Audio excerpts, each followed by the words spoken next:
Did you know that sharks have scales and fins? Yes, sharks have scales. So tell me, from a biblical perspective, are sharks considered clean and fit to be eaten? What about chickens and turkeys? Did you know that from a biblical perspective, chicken and turkeys can't fly and are considered creeping fowls?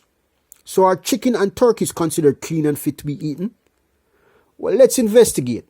But first, let me say, greetings and blessings, my brothers and sisters, children of Yahweh. Today, in this presentation, Module 4, we will be taking a look at clean and unclean foods. Also, we will look at who decides what is clean and what are some traditions surrounding the handling of clean versus unclean foods. Howbeit, my brothers and sisters, during the production of this presentation, I found out that I was consuming a lot of unclean foods. Yes, I was traumatized. Nevertheless, I have since removed these unclean foods from my diet, and I hope you will do the same. You see, brothers and sisters, I want you to check, double check, triple check, and fact check everything in this presentation.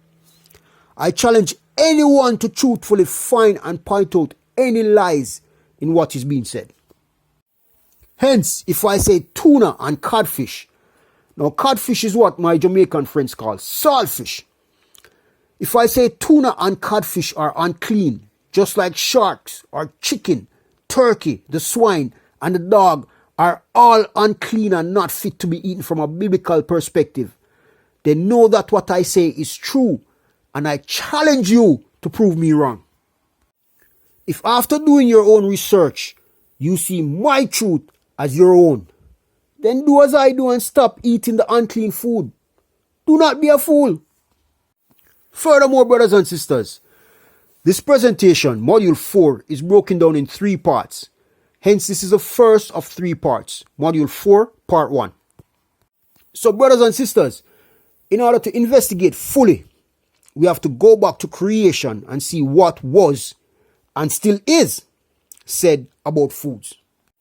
Going back to Genesis 1 verse 10 to 13, we see that on the 3rd day, the Father created grass, herbs, and fruit trees. Then in Genesis 1 verse 20 to 23, we see that on the 5th day, the Almighty created all the creatures in the sea. That is the fish, whales, the sharks, etc. So he created all the creatures in the sea and the fowls of the air. Notice how in verse 20, the Creator said, the fowl that should fly above the earth in the firmament of heaven. Now this is the 3rd heaven. We spoke about this in Module 3. So you can go back and take a look to what we said about the 3 different heavens in Module 3. Now, back to this. It says that the fowl should fly above the earth in the open firmament of heaven. Take note of this, as we will have to come back to this later. So moving along, in Genesis 1 verse 24 to 25, we see on the 6th day, the Father created the cattle, the creeping things, and the beasts of the earth. Then in verse 26, the last being he made was man. Just on a slight side note, notice in verse 26, the Creator again say, fowl of the air. You should begin to notice a pattern. Whenever he mentions fowls, it's usually in the context of fowl of the air. Keyword being air. Now this is where it gets interesting. In Genesis 1 verse 29 to 30, it is seen that all the creatures of the earth, that is man, beast, and all that creepeth, they were made initially to eat herbs and fruits.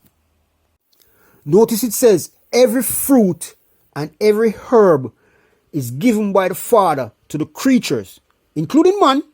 Yep, it was given to the creatures for meat.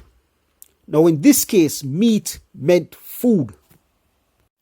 So yes, man, all beasts, for example, lions, tigers, bears, and all flying fowls, for example, doves, eagles, hawks, and all creeping things. They were all meant, or I should say, we were all meant to be vegetarians. So as you can see, Genesis 1 verse 29 shows that every herb and every fruit were meant to be eaten. Or I should say were made to be eaten. This then means that every herb and every fruit are considered clean and good for consumption. So, if man and other animals were meant to be vegetarians, at what point did man started eating other animals? And at what point did animals started eating other animals? Before we answer this question, it should be noted that the argument surrounding whether man should be vegetarian versus animal eaters is an old argument which was carried from biblical times right through to today. In fact, most of the debate in the New Testament surrounding the eating of meat is actually about if we should be eating herbs versus animals in general, not about the eating of pork specifically, as some would have you believe. I will elaborate on this point later. So when did we start eating animals? Well, in Genesis 3, we see that after Adam and Eve ate of the tree of knowledge, they were punished and kicked out of the Garden of Eden.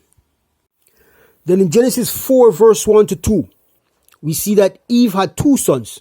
She had Cain, who was a produce farmer, and Abel, who was a shepherd, an animal farmer. Additionally, verse 3 to 4 shows that both Cain and Abel brought offerings to the Almighty. Cain brought his produce, while Abel brought his sheep.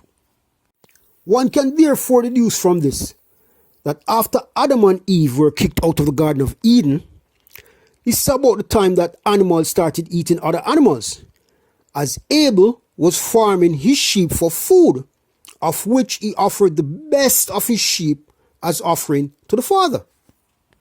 Not only that, but Genesis 4 verse 4 shows that the Creator accepted and respected Abel's offering of sheep. Hence the eating of certain animals were approved by the Father. Further thinking would therefore indicate that the process of eating from the tree of knowledge, getting punished by the Creator, and being kicked out of the Garden of Eden has resulted in all types of changes, physical, emotional, psychological, all different types of changes in all of the creatures on the earth. These changes kick-started survival instincts and all, resulting in some animals starting to eat other animals. Furthermore, some of these animals had to be designated cleaners of the ground, and as a result are needed to eat the carcass and waste of other dead animals. Later in this presentation, we will show that with the exception of man, all other animal eaters are designated cleaners of the earth. That is, they are meant to eat the carcass and waste of other animals and to keep the earth clean. Okay, so moving right along. We can now break down food into three classes. 1, herbs and fruits. 2, fish. And 3, other animals, which today we call meat. Now remember, initially in Genesis 1, meat meant herb and fruits. Today, meat means other animals. Now, as far as herbs and fruits are concerned, there is no debate whatsoever if any are unclean. As stated, Genesis 1 verse 29 to 30 shows that all herbs and fruits are good for food. In fact, Isaiah 11 shows that in the new times, that is when this earth is destroyed and there's a new heaven and new earth created. In the new times, we will all go back to eating herbs and fruits. See, in Isaiah 11 verse 7, it shows that the lion will again go back to eating straw, just like the ox. This should also tell you that man, or government regulators, they are doing a wrong, terrible thing when they destroy the ganja plant, the cocoa plant, and the poppy plant. These plants are to be used for food and medicine, not to produce harmful addictive drugs. You see, it is man's greed and man's weaknesses that encourages the misuse of these plants. Greed for making money and weakness for addictions. Government regulators should look at addressing addictions, which is the demand side. Now, by addressing addictions, this will reduce greed, which is the supply side. They should do this and leave the plants alone. Clearly, by getting rid of the demand, you will automatically get rid of the supply. If there are no buyers, there can be no sellers. These plants are there initially to be used in moderation to boil tea, make soup, make drink, etc. for our consumption, our healing, and our sustenance. There are no unclean herbs and fruits. Do you not see even dogs and small cats eat grass to help with their digestion? Even lions eat grass when they cannot find prey. Again, all herbs and fruits are clean. So, what about fish? Which fish are clean and which are unclean? At this point in time, it should be noted that Genesis 1 verse 29 to 30 was addressing man, beasts, and creeping things of the earth only. These animals were given herbs and fruits to eat. This did not apply to fish. So what were the fish to eat? We do not know. What we do know is that their bodies are made different from animals of the earth, as fish can live and breathe underwater. Furthermore, Revelation 21 verse 1 shows that in the new times, there will be no more sea. Now, if there will be no more sea, one can assume that there will be no more fish, further solidifying the argument that fish are in a different class from other animals. So, is it that fish are cleaners of the sea? How many fish eat herbs only? Is it fit to eat all types of fish from a biblical perspective? Well, according to ResearchGate.net, only about 5% of fish are herbivores, and these fish do not include popular fishes such as cod, mackerel, and tuna. In fact, most fish eat other fish, and from that standpoint can be considered cleaners of the sea. So again, which fish are clear to be eaten from a biblical perspective? Well, keeping in mind that fish are in a different class from other animals, and that almost 95% of fishes eat other fish, and that majority of fishes are cleaners of the sea, one can now appreciate why the Father was very selective in telling us which fish are clean and fit to be eaten. So if we look in Leviticus 11 verse 9 to 12, we see that any living thing in the waters, seas, and rivers that have both fins and scales are considered clean and fit to be eaten from a biblical perspective. This is also repeated in Deuteronomy 14 verse 9, showing both fins and scales are required to be clean. Now, fishes that have fins are very easy to identify. All you have to do is look. For example, sharks, codfish, tuna, mackerel, and snapper fish all have fins that you can easily see, while crabs and shrimps have no fins. So since fins are easy to identify, all you have to do is look and you can see a fin. You can see a shark's fin from a mile away. So let us focus on what's difficult to see. Scales. What are fish scales? What are the types of fish scales and what are their purpose? So according to Wikipedia, a fish scale is a small rigid plate that grows out of the skin of a fish. They vary in many ways, ranging from strong rigid armor plates in some fishes to microscopic or absent in other fishes. Additionally, ScienceABC.com points out that there are 5 major types of fish scales. Now these are: number 1, cosmoid, example coelicans. Now I have no idea what kind of fish that is. Alright, number 2, placoid, example sharks. Number 3, gonoid, example sturgeonfish. Number 4, cycloid, example codfish. And the number 5, stenoid, example snapperfish. Now, stenoid scales are said to attach themselves more firmly to the skin of the fish. Furthermore, according to wildlifeinformer.com, fish scales serve several purposes, including 1. It protects the fish from injury and predators. 2. It protects them from parasites.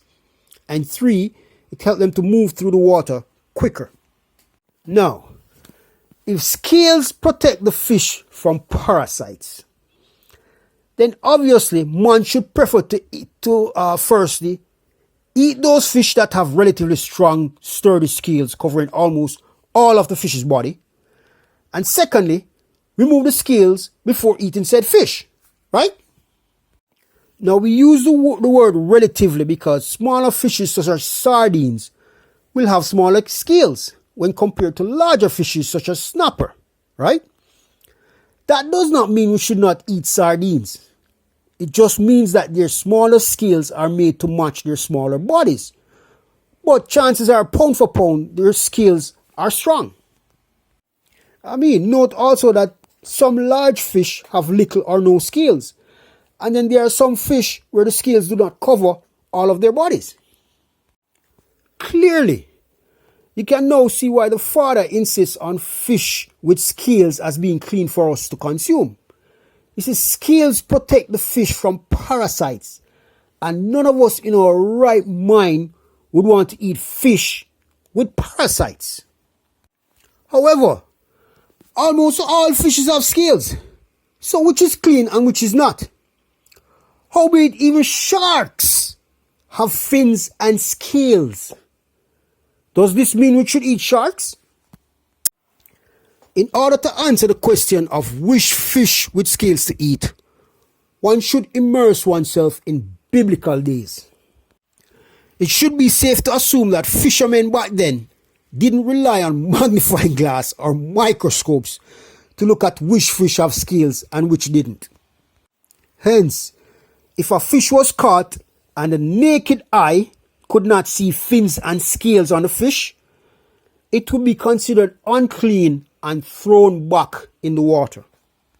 Now, let's fast forward to present time. The website cuisineseeker.com states that tuna scales, they're called scutes. It states that the tuna scales are small and few, making them invisible to the naked eye. Therefore, my brothers and sisters, a fisherman in biblical days, if he caught a tuna fish, he would not be able to see any scales with his eyes. He would then throw it back in the water, considering the tuna to be unclean. The same thing would apply to sharks. Even though sharks have scales, their scales are not visible to the naked eye, and their skin seems smooth. Yes, they are unclean, just like the tuna. So what about the popular fishes that we like to eat? What about most fish sticks that we love to buy in the supermarket and fish burgers that we eat at our favorite restaurant? These are made mainly from codfish, haddock or pollock. And what about our Jamaican brothers and sisters that love to eat ackee and saltfish? The saltfish is made from codfish, right? And what about our British brothers and sisters that love fish and chips made from cod? Well, according to fishyfeatures.com, now when you go to that website, I want you to scroll down to where it says the bottom line, does codfish have scales? Right? Now according to that website, fishyfeatures.com, these fish have loosely attached scales that barely cling to their skin, making the scales difficult to see. Additionally, the website nahf.org shows that some codfish have no scales at all. I'm so sorry, my Jamaican and British brothers and sisters. A fisherman in biblical days would consider cod, haddock and pollock unclean. Yes, my brothers and sisters from Jamaica, the codfish, the saltfish is unclean. Also, mackerel is unclean. You see, mackerel skins are smooth. Hence a biblical fisherman, he would not be eating any rundown made with mackerel fish. Neither would he be eating any kingfish, as the kingfish is also smooth.